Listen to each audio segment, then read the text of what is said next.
আজকে আমি যে বিষয়টা নিয়ে কথা বলবো সেই বিষয়টায় নিয়ে ইউটিউব এবং অন্যান্য সোশ্যাল মিডিয়ায় অনেক কন্টেন্ট আছে।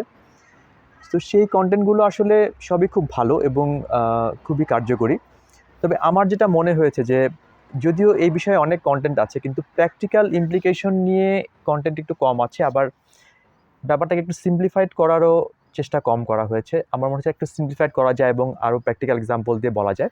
তো বিষয়টি হচ্ছে growth mindset versus fixed mindset. এটা একটা ইনফাইনাইট টপিক, সেটা নিয়ে সারাদিন কথা বলা যাবে। তবে আমি চেষ্টা করবো খুব একটা সামারি আকারে টপিকটা প্রেজেন্ট করার জন্য এবং একটা দুইটা এক্সাম্পল দিয়ে রিয়েল লাইফের সাথে রিলেট করার জন্য। আমি একটু আবার বলে দিই, আমার ভিডিওগুলোর মুখ্য উদ্দেশ্য হচ্ছে যে আমি কতটা জানি সেটা না, বরং আমি যেগুলো জানি সেগুলোকে সিম্পলিফাইড আকারে প্রেজেন্ট করে এবং আরও যদি এটার সাথে প্র্যাকটিক্যাল লাইফকে অ্যাড করে আপনাকে প্রেজেন্ট করা যায় এবং এটা যদি আপনার উপকারে আসে তাহলেই এটার মেইন অবজেক্টিভটা ফুলফিল হবে। ঠিক আছে, তো আমি মেইন টপিকে চলে যাই। তো গ্রোথ মাইন্ডসেট এবং ফিক্সড মাইন্ডসেট, প্রথমে দুইটা কথা, গ্রোথ এবং ফিক্সড, এই দুইটা কথা আমাদের মধ্যে কী ধরনের রেজোনেন্স সৃষ্টি করে। একটা হচ্ছে যে গ্রোথ মানে হচ্ছে সামথিং যেটা কন্টিনিউয়াসলি এক্সপান্ডেবল, আস্তে আস্তে আরও বাড়তে থাকবে। আর ফিক্সড মানে হচ্ছে যে একটা ফিক্সড আকার আয়তন যাই হোক না কেন, এটা একটা নির্দিষ্ট গণ্ডির মধ্যে সীমাবদ্ধ, এর থেকে আর বাড়তে পারবে না। তো আপনি যদি খেয়াল করে দেখে থাকেন আমাদের শারীরিক যেই গ্রোথ সেটা কিন্তু ফিক্সড, কারণ একটা এজের পর আপনি আর লম্বা হবেন না, খুব সিম্পলি বলতে গেলে। কিন্তু আমাদের যেই পার্টটা এভার এক্সপান্ডেবল সেটা হচ্ছে আমাদের মাইন্ডসেট বা মানসিকতা বা মেন্টালিটি। এখানে কোনো লিমিটেশন দেওয়া হয়নি, আপনি চাইলে আপনার মনকে অনেক দূর পর্যন্ত প্রসারিত করতে পারেন। ঠিক আছে, তাহলে কোথায় ফিক্সড হচ্ছে আর কোথায় গ্রোথ হচ্ছে বা কোথায় হচ্ছে না? তো যখন আপনি মনে করবেন যে আপনার আর কোনো নতুন কিছু শেখার নাই, আপনি আর কিছু নতুন শিখতে পারছেন না, অথবা আপনার আর নতুন কোনো কিছু শেখার আগ্রহ নাই, আপনার জীবনটা এমন একটা জায়গায় এসে আটকে গেছে যেখানে আপনি মনে করছেন যে আর কোনো শেখার অবকাশ নাই, শেখার খুব একটা ইচ্ছাও নাই, অথবা শেখার কোনো অনুপ্রেরণাও নাই, তো ওই জোনটাতে গিয়ে আপনি আসলে ফিক্সড মাইন্ডসেটের আবদ্ধ হয়ে যাচ্ছেন। আরও ক্লিয়ার করে বলি, আমি যখন বাংলাদেশে কর্পোরেটে কাজ করতাম তখন আমি 30s কথা বলছি। আমি তখন মার্শাল আর্ট শেখা শুরু করলাম। আমার ছোটোবেলা থেকে অনেক আগ্রহ ছিল, কিন্তু আগের সময়ও ছিল না এবং টাইমও মিলছিল না। পরে যে অনেক সময় হয়েছে সেটা না, আমি অনেক কষ্ট করে ভোর 5টায় উঠে এটা করেছি, 8 বছর করেছি এবং খুব স্ট্রিক্টলি সেন্সির আন্ডারে করেছি, ন্যাশনাল আর্ট কোচের আন্ডারে করেছি। তো এই ক্ষেত্রে এটা অনেক কষ্টকর ব্যাপার ছিল, কিন্তু ব্যাপারটা আমার আগ্রহ ছিল এবং আমি এটা অনেক চ্যালেঞ্জ নিয়েছি, ফিজিক্যালি অনেক ড্রেইন হয়েছি, কিন্তু আমি করেছি 8 বছর 9 বছর এবং আমি সাকসেসফুলি কিছু লেভেল অতিক্রম করেছি। তো এখন যখন আমি আমার মিড 40s আছি, আমি অস্ট্রেলিয়াতে আছি, আমি আরেকটা মার্শাল আর্ট শিখছি, সেটা হচ্ছে জুজিৎসু, ব্রাজিলিয়ান জুজিৎসু। এখানে গ্রেসি স্কুলে শিখছি। সো এটাও ফিজিক্যালি খুব ড্রেইনিং, সারাদিন কাজের পরে সন্ধ্যার সময় করি, সপ্তাহে 2-3 দিন, সেটা আসলে খুব সহজ না। কিন্তু আমি কখনোই মনে করি না যে আমি ফিজিক্যালি একটা এইজের পরে লিমিটেড হয়ে গেছি। আমি সবসময় মনে করছি যে আমি আরও করতে পারবো, আমার আরও এনার্জি আছে, আমার আরও ইন্সপায়ারেশন আছে, সব কিছু আছে, ইচ্ছা আছে। সো আমি এটাকে করব। এই যে আমি করছি এবং আমার চিন্তাভাবনাটা একটা এইজের পর সে আটকে যায় না যে আমি ফিজিক্যালি আরও বাড়তে পারবো না, এটাতেই ফিজিক্যালি আমি আরও দিতে পারবো না, ফিজিক্যালি আমার আরও এনার্জেটিক কোনো স্পোর্টস করার কোনো ওয়ে নাই, বিকজ আমি সোজা কথা আমার বয়স হয়ে যাচ্ছে। এটা আমাদের একটা কমন ধারণা বাংলাদেশে, তাই না? তো এইটা হচ্ছে গ্রোথ মাইন্ডসেট। এবং আমি যদি জিজ্ঞেস করি আমাকে আমার কি গ্রোথ মাইন্ডসেট আছে, আমি 100% এই বিষয়ে আমি খুব কনফিডেন্ট, এই জন্যই আমি ব্যাপারে লেকচার দিচ্ছি অথবা এই কন্টেন্টটা বানাচ্ছি যে আমার গ্রোথ মাইন্ডসেট আছে 100%। আমি কখনোই শিখতে বা কোনো কিছু নতুন আসলে আমার কোনো প্রবলেম নেই, আমি শিখবই, এটা হচ্ছে আমার একটা নর্মাল থিং। তো আপনি যখন মনে করবেন যে শেখা বা চ্যালেঞ্জ করার কোনো আগ্রহ আপনার মধ্যে নাই, তখন আপনি মনে করবেন যে আপনার গ্রোথ মাইন্ডসেটটা নাই। আচ্ছা, তো শেখা বা এই চ্যালেঞ্জ করা নিজেকে, এটা এত ইম্পর্ট্যান্ট কেন?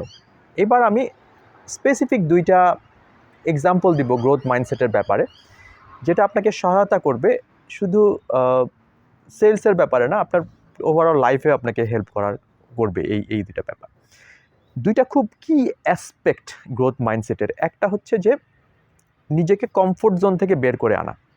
এটা খুব সহজ একটা কোটেশন, বিলিভ মি, এটা খুব সহজ একটা কোটেশন এবং আমি কাউকে ডিসরেসপেক্ট করছি না। বেশিরভাগ সময় আমরা খুব এসি রুমে বসে একদম সুন্দর জামা কাপড় পরে ওয়ার্ম থেকে আমরা একটা স্ট্যাটাস দিয়ে দিলাম ফেসবুকে যে get out of year comfort zone. আসলে এটা লেখাই হলো, কিন্তু এটা প্র্যাকটিক্যালি কমফোর্ট জোনের থেকে বাইরে আসা হলো না। এখন আপনাকে কমফোর্ট জোনের বাইরে আসলে যে আপনাকে জুজিৎসু করতে হবে বা কারাতে করতে হবে এমন কোনো কথা নেই, কিন্তু আপনাকে কমফোর্ট জোনের বাইরে আসতে হবে আপনার গ্রোথ মাইন্ডসেটকে নার্চার করতে হলে। ফর এক্সাম্পল, আপনি যদি ধরেন খুব বিজি এক্সিকিউটিভ, আপনি সেলসে কাজ করছেন, আপনার স্বাধীন কোনো সময় নাই, আপনার সব কাজের সাথে সন্ধ্যাবেলা আপনি দৌড়াতে পারেন।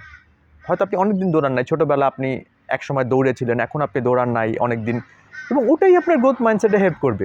ওই ওই যে আপনি নিজেকে কমফোর্ট জোন থেকে বের করে আনছেন, আপনি একটা পার্কে গিয়ে একটা মাঠে গিয়ে 5 মিনিট 7 মিনিট 10 মিনিট আসতে দৌড়াচ্ছেন।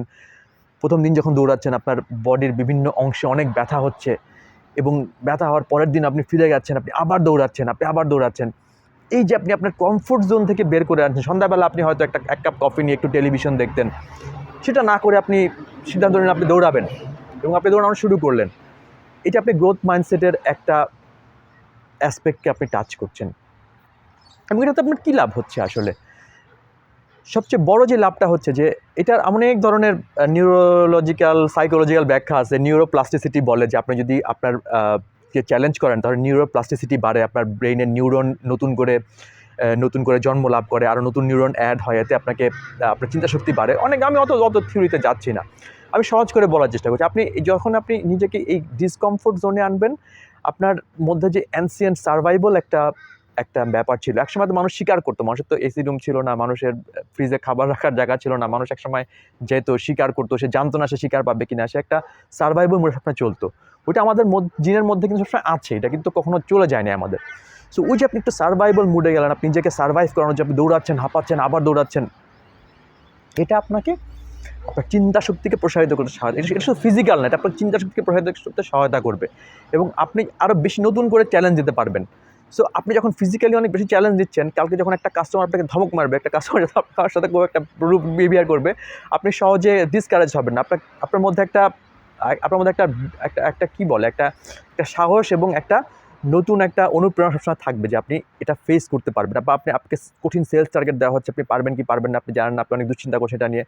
ওই যে দৌড় শুরু করেছেন, ওই দৌড়ের ইম্প্যাক্ট আপনার চিন্তায় আসবে না, আমি পারবো, আমাকে পারতে হবে, এরকম একটা ব্যাপার আসবে। এটা খুব ইম্পর্টেন্ট, আপনি খুব মজা, কিন্তু আপনি করে দেখেন একবার, then you will feel really different. আচ্ছা, সেকেন্ড আরেকটা অ্যাসপেক্ট নিয়ে কথা বলি, সেটা হচ্ছে যে নতুন কোনো কিছু শেখা।